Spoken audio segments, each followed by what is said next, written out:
Tom.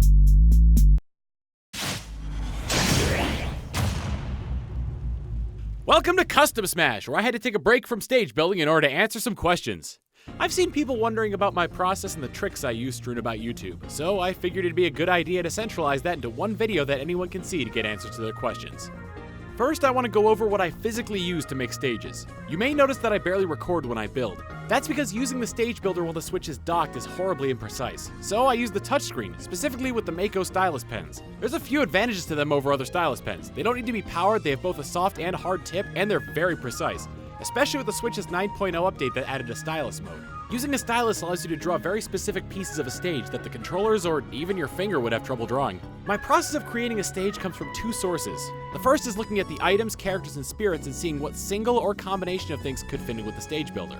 For example, the fact that you can make an entire stage a single drop-down platform fits perfectly with a game mode that revolves around pitfall seeds, as seen with the pits. The second is just experimenting with the stage builder to see what works. The day it launched, I experimented with bouncy rubber platforms and found how chaotic they were when gravity was applied to them. This formed the basis for industrial freefall. Once I've got a concept in my mind, I'll start to try to create the stage to apply it. It's mostly trial and error, as the stage builder can be very temperamental. Most of the time when something goes wrong, it can be fixed with minor adjustments, but occasionally you'll see entire stages have to be scrapped or rebuilt from the ground up in order to make them work. After the stages come together, I'll set up a match to make sure everything spawns properly and nothing gets stuck. If anything goes wrong, I tweak it. If nothing goes wrong, it's time to test it with other players. And by test, I mean record it. That's right, the matches you see in the final episode are trial runs of the game mode to see if it works. As of this video, there's only been one issue that stopped the recording completely, and that was with Bodgeball. Items just refused to spawn for some reason, so we had to shelf that until I got it fixed. Let's go over some of the tricks used in the show to make some of the stages that the builder won't normally allow. The enclosed stage seems like a pretty simple design, right? Make a stage with no openings and put lava on the outside so no one spawns up there.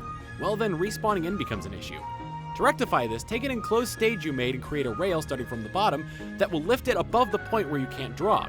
Set the speed of the rail to maximum and turn off any return options. Now when a player gets KO'd inside the enclosed map, they'll respawn right back in. In Spin Cycle, I had mentioned that I had found a way to make stage elements spin faster than the normal max spin speed will allow.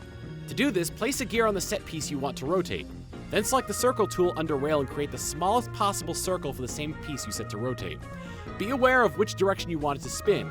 To make it go clockwise, draw the rail from the top left. For counterclockwise, draw it from the top right. After that, set the rail to have hinged terrain and then set the speed of the rail and rotation to maximum, and you've got one fast spinning piece of geometry right there. The only downside is that it spins slightly off axis, but if the piece you're spinning is big enough, it won't be noticeable. Here's a trick I discovered very recently. Did you know that ladders and springs can't rotate? Placing one inside a piece of geometry will prevent it from rotating too, even when bouncing. Now let's field some questions from Twitter that didn't really fit into the rest of the video. Brendan Reed asks, how do you re-upload stages? To those who don't know, 3 months after you upload a stage, it gets taken down, and if you try to post it again, it'll come with a message saying that it's already been uploaded. In order to circumvent this, you can go into the stage builder, adjust any little thing in there, and then save it. Once it's saved, it'll count as a different stage and you can re-upload it. @SOW Montaro asks, how do you playtest certain game types that the AI is bad at doing? Short answer, I don't. The AI in Smash Ultimate is designed to play the game the correct way. Any deviations from that will cause the AI to not function properly. Your best bet is to probably train an amiibo to work with it, but I haven't tested that myself. @Jaxpool asks, have you ever drafted up a concept on paper before trying them in Stage Builder? Or do you just go straight to Stage Builder every time? I just go straight to Stage Builder. Using a pencil and paper probably works better for others, but I feel like it's more practical to just jump into it and change things on the fly. And finally, Digital Garrett asks, is there anything about Stage Builder that you want to improve in any way?